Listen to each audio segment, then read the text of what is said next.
Are you mixing blind? Keep watching to find out. In this video, you're going to learn what references are, how to use references, and the various ways that you can use references and find them. But first of all, I just want to explain the benefits of using references, because when you start using them in your mixes, it's going to become easier to mix. Your mixes are going to become more translatable, which means they're going to sound great in your car, on your hi-fi, on different headphones. They're going to sound good across a variety of speakers, and they're just going to sound better and more professional in general. And it's going to allow you to mix faster as well. So easier, more translatable, better mixes, faster mixes. You'd have to be crazy not to implement this technique. So what is referencing? Well, it's purely the act of comparing your mix as you're mixing, comparing your music and your mix, and even your recording, to a professionally mixed, released track. And that's it, you're using that track as a reference. Now, the analogy that I like to use is that if you imagine an artist, a painter, who's trying to paint a realistic picture of the rolling British countryside. Now, if they went there, had a look at the scenery, and then they went home and they got their canvas and they started painting the landscape from memory, it would look pretty good.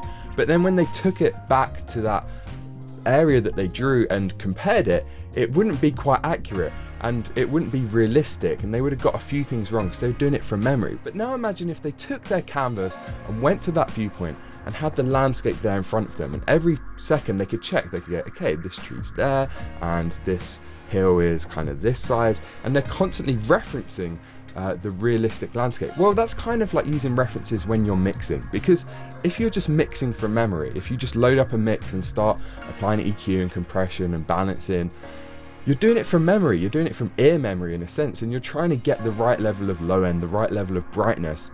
But if you're not using a reference track, then you've got nothing to compare it to. You've got no realism to give you an idea of where to go with this. So using a reference is like sitting there with the landscape. Instead of a landscape though, you're using professional mix, and you can compare your mix. You can see how much low end is in your mix compared to this professional record, how much top end, how loud are the vocals, how loud are the drums, how loud is the snare, what's the mid-range like, is it aggressive in the upper mids more so than yours, or does your mix sound muddy in comparison? You get this amazing clarity on where you need to go with your mixes. So I'm going to talk later about how you find references, but now first of all quickly let me just show you how to use them. So I'm going to jump into my DAW, and there's a few ways to use references.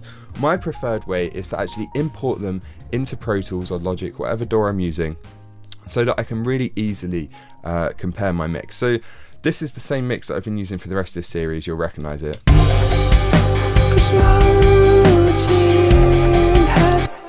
Cool. So if I scroll down here, and you can see I've got a track here called References. If I scroll along, you can see here I've got quite a few, and that's fine. You can use several. So I've got Radiohead, I've got a couple of Alt J tracks because that's a really similar kind of feel to this record, and another Radiohead song, and then also an older mix of this same song. So what I've done is just drag them in wherever you get your music from, CD, or download it, wherever, and then drop it into your DAW. And I like doing this, especially in Pro Tools, because it allows me to quickly skip. So I've got all these location markers, and I can skip to these by entering numbers on my numeric keypad. So if I press dot 14 dot, it will skip to locator 14, and I can hit play. And then by going dot 9 dot, and this only works in Pro Tools, I can skip back. But there'll be various ways of skipping around or just using locators to speed up this process. And now I can listen to my mix.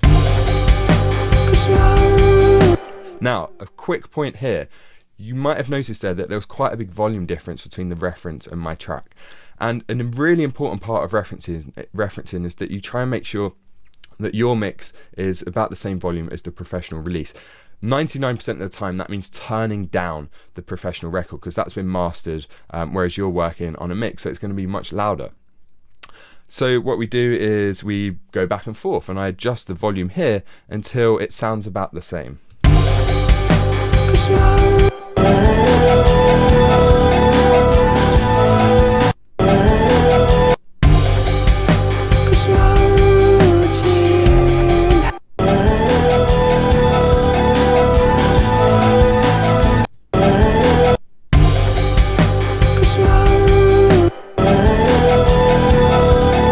So it's it's never going to be precise, but you just want to make sure it's roughly the same. Now, what I'm listening for when I'm comparing my mix to the reference is any differences, and you want to focus on specific areas. So first of all, let's focus on the low end. So I'm going to compare the low end of the Alt J track to the low end of my track.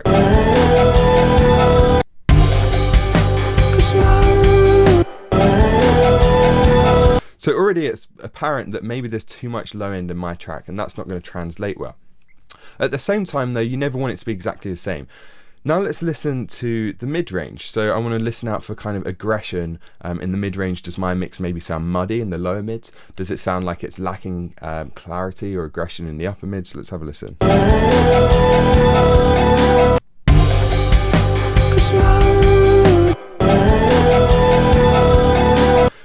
So it's different instrumentation, so again it's not going to sound exactly the same, but maybe I could do with some more aggression in my track. It sounds like there's kind of a dip in the mid somewhere that I need to lick into, and the Alt J track, however, has this really nice aggression in the upper mids. And now maybe let's listen to something more specific, like the volume of the snare in my mix, because I really like the sound of the snare in the Alt J track. So let's compare the volume of the snare.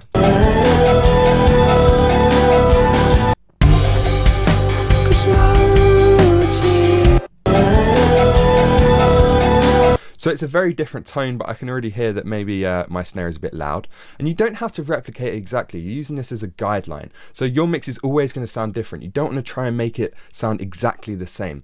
But especially on the top end and the low end, it's going to help you to make your mixes translatable. So one last time, now I'm just going to listen to the clarity on the top end, because this is where a lot of people go wrong.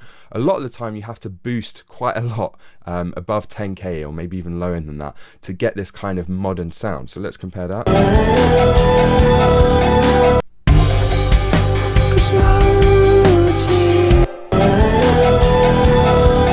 So actually it sounds like maybe I've got too much top end in my mix, and maybe I can calm that down a bit. And one other way you can do this is just to go into Google Play, Spotify, whatever you normally use, and I can pull up a track here. So let's use that Radiohead track as an example. And as long as this is playing through my headphones that I'm mixing on, or my monitors that I'm mixing on, it's fine. And again, you just want a volume match. So let's have a listen to this. I'm going to skip partway through the song.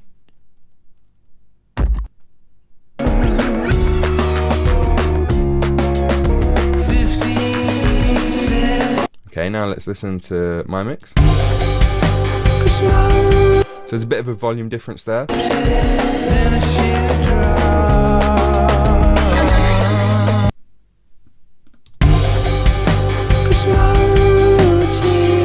There we go, you just need to play with the volume and you can use that as a reference as well. So that's absolutely fine. So now, how do you find references? Well, a lot of people use the same references for every track, and I think that's okay if you work in the same genre every time. So if you're producing your own music and you kind of stick to one genre, then when you're listening to music on your headphones, on your monitors or whatever else, and you notice a song comes on and it sticks out to you and you think, you know, this sounds really good, I want to use this as a reference, take note of that track and come back to it later, compare your mix to it, and that might become one of your go-to references, just from listening every day and kind of just taking note of what sounds really good, what makes you think, oh wow, I want my music to sound like this. But then at the same time, you're going to have those go-to references that you pick up, but then you want to use a reference, I think, in my opinion, that's more specific to the song, more specific to the genre and the vibe and the feel of the song that you're working on right now. Maybe there was a song that influenced it if you're writing the music as well. You could use that as a reference. Or maybe you just want to find a track that's similar. So with this, it's kind of a rock track, but it's got electronic elements. There's this whole like electronic drum part.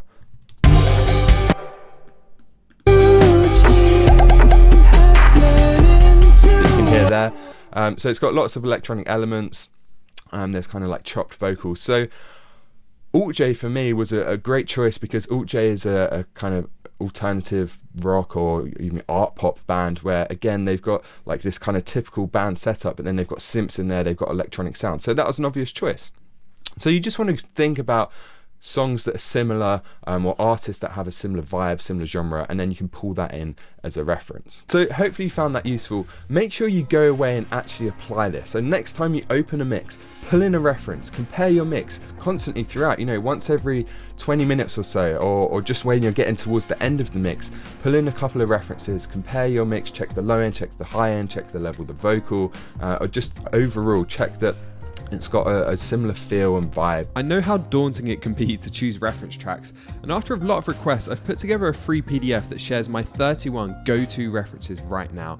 And this took me 12 years to find all of these. They cover a range of genres, including pop, rock, electronic, hip-hop, jazz, gospel, and more. So if you want to make your mixes sound professional and radio ready, and if you want to stop worrying about the quality of your mixes so you can focus on making music and actually enjoying it, head to the link in the description to download the free PDF now. Thanks for watching. I'm Rob from Musician on a Mission. Make sure you grab that free download, and I'll see you next time.